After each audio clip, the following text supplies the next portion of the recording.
How to mow a lawn. Mowing the lawn is one of those household chores people do pretty much without thinking. Either the lawn looks a little shaggy so you figure it's time to give it a cut, or it's Saturday morning and you always cut your lawn on Saturday morning. No matter which kind of lawn mower you are, you really should understand a little about how to cut your lawn properly so it will grow healthy and strong. Just think about it.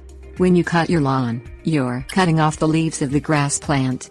Cut too much and you can actually kill the plants.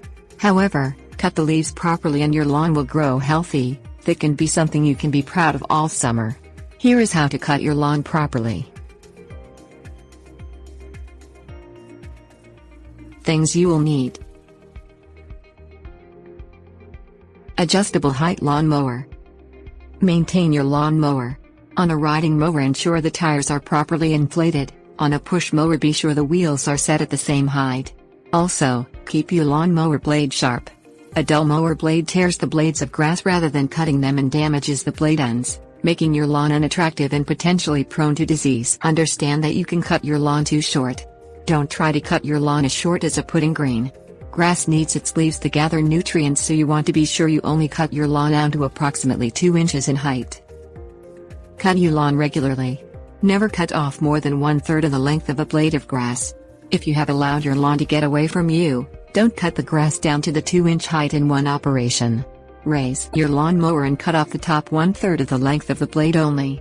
A few days later, lower the blade to the proper height and mow your lawn again. This gives the grass time to recover from the trauma of being cut. Backing grass clippings is not always necessary.